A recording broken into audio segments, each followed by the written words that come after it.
I grew up in Tennessee around rural people, in a very religious setting. I wondered, if a southern farmer raised in the rural church gave up religion altogether, what would he say to his neighbors?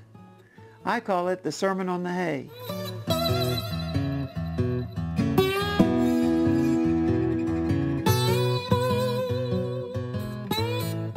Everyone knows the bananas are not homegrown in Tennessee, but somehow they taste better coming from the farmer's market. My grandmother takes me often.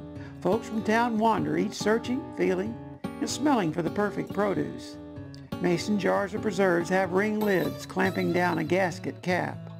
As I walk along the narrow aisles, blowflies pester me. The mixed smells of some ripe and some already rotting fruit permeate the air. More is buzzing about the market this morning than the blowflies. Most everyone seems to be at the other end.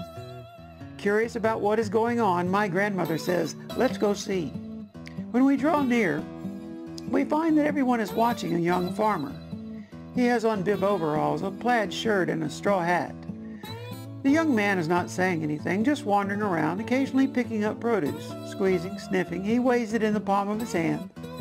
A few sellers abandon their stations to join the growing group. Some appear to know who he is. "Who is that?" my grandmother asked a man in a yard chair. "His name is Tuck.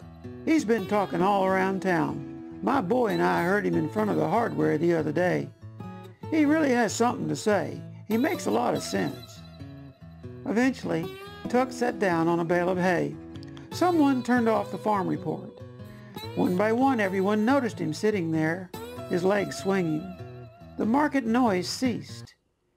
We could hear nothing but the creak of wooden beams overhead, struggling against their joints. The young man pushed back the brim of his straw hat, revealing his eyes. We could see he was struggling for words. With a worried look, he pressed his lips together and exhaled a burst of air through his nose, as if he had no right to speak. Finally, he began. "We could all be content, you know. Folks seem to be the most content when they know nothing at all, especially about spiritual things. We are more content when we measure our own condition, not somebody else's. Everybody's strange except for you and me, and I worry about you most of the time. If we could be gentle with one another, we would appreciate what we receive, without taking it away from each other. If we really want to know what's right, we could be content with the fact we never really know it all. Certainly not enough to go around saying what's right for others. When we respond in kind less often, others respond to us in kind less often. We could even be content to offer charity for the wrong others do to us. We are most content when we shuck each other's peas, even if our own beans are waiting. Whatever else we desire, we should want peace between each other. That makes everybody more content. It's the way we want to be remembered. What if we had this way about us? Each of us would be a gift to others. We'd be refuge for those who seek shelter in us. We'd be a bright spot in everybody's darkness. The result would be, because of us, this way of being would be real to others. Everybody would be thankful for you and me if we had this way about us. Now, don't hear me trying to tear down your religion. I don't want to do that. Instead, I want to talk with you a few moments about a better way, a way of being that is fuller and richer than religion. Those who do their best at religion may be good folks, but did you know those who do their worst at religion might be good folks too? Even so, I'm telling you, unless you do better than religion, you'll never really be at peace inside. This way I'm talking about is a way of being, not a way of doing. It's a journey on the inside of you. It's not a way to go through religious motions or keep some religious law forbidding some action. Let me give you a few examples. You know it's illegal to murder somebody. You heard it all your life. What if you managed your anger? Would you ever purposely kill another person? First you get angry, then you call names, and before you know it, somebody gets hurt. Just make friends as quickly as you can of anyone with whom you may be angry, and with anyone who may be angry with you. Remain at peace and stay out of court. Don't be angry. If you have this way about you, your actions can naturally follow your attitude, You'll be more content. I'm sure you know you shouldn't cheat on your spouse. What if you did not yearn after someone else? Would you look at another? Looking leads to touching. Touching leads to cheating. You'll wind up with no spouse at all. Just keep the promise you made to your family. Don't be lustful. If you have this way about you, your actions can naturally follow your attitude. You'll be more content. Religion teaches you to love everybody, while at the same time telling you who the bad folks are. Bad folks are the ones you don't like, and who don't like you. You say you love everybody. If you do, you'll bend over backwards to not take offense, and to accommodate whoever wants from you. You'll do so most of all for the ones who don't like you and for the ones you don't like. Just love every other person. If you have this way about you, your actions can naturally follow your attitude. You'll be more content. Don't do what you do to please religion. Do it because you're a genuine person. What you do and say should be the result of the way you are inside. If you want to be seen and heard, you have it backwards. It will not make you content. Let me share with you a few examples of just pleasing religion. When the offering plate goes around, good folks put something in it, right? What if you gave it some other time, such that none of your friends knew about it? What if some of your gifts are outside of religion? Making a show to be seen is just given to get. That's not genuine. Making a show to be seen is taking, not giving. If you have this way about you, your actions can naturally follow your attitude. Give quietly. You will be rewarded with contentment. The most reverent, righteous, and religious are those who know the loftiest words to pray, right?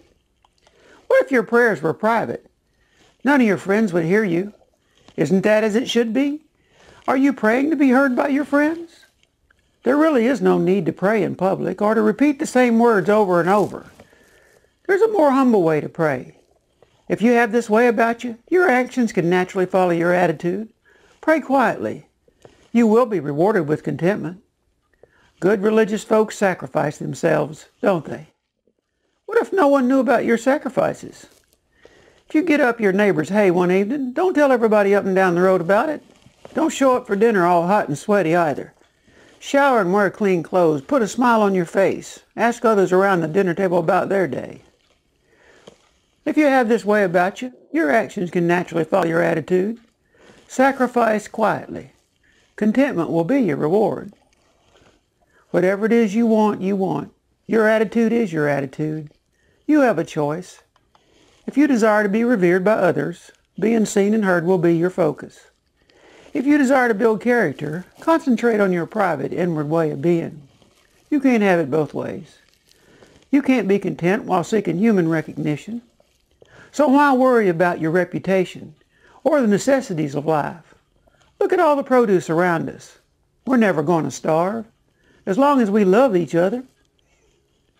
When this old shirt of mine is about worn out, if I can't afford another, somebody with this way about them will give me one of theirs. Inside of us is a way to be that makes us more content and less worried. Each day has a new set of problems. Be patient. Our problems are solved through one another. Put your mind on improving yourself inside and let others do the same for themselves. Complaining about someone else is not going to make you more content. Neither will you be content by trying to make your point with those you already know disagree with you. Don't start arguments. Be content to tend to yourself. So when you need something, there are others with this way about them. They'll give to you what you look for. They'll help you find. The opportunities you need will be provided to you. You be this way and do the same for others. Just ask yourself what you wish were true about others and make it generally true about you for them. Now, not many will go this way. Most will find this way requires too much self-discipline. Look at the produce all around us here in the market.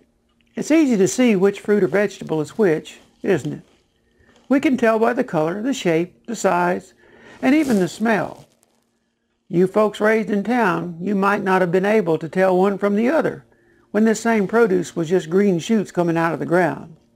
Eventually, though, the color and shape form, and you know, Over time, things ripen. Eventually, anyone can tell what's edible and what's not. Religion is like that. When things mature over time, we discover what is really there. When all is said and done, many will say, "Was I not religious? Did I not repeat the liturgy one day every week? Did I not give my money? Was I not there on work day?" They never had this way about them. They just wanted to be seen and heard by their friends who were also religious. So we all have a choice about our lives. Do you want a more resilient life? Those who can accept this way will be able to find contentment in easy times and in hard times. Those who cannot accept this way will perceive life very differently. For those who are not able to be this way, well, when times are not great, contentment will be tough to find. With these last few words, he was finished speaking. He pressed his palms against the hay, lifting himself to his feet. Then he pulled himself into his truck and drove away. Silence in the market gave way to a growing murmur. They were amazed at what he had to say. He spoke to them as if he knew what he was talking about, but not in the way their religious leaders claimed to know. The young farmer Tuck made sense. What you've just heard was a parody of the so-named Sermon on the Mount. Could life be so simple? The contiguous line of thought of an ancient speaker reportedly named Jesus appears to say yes, life is just that simple. Whether the speaker was a historical person or some imagined character in ancient literature, it is this contiguous line of thought that concerns us here. The story of the ancient speaker is not supernatural, but what it teaches about life and about being is still naturally super today.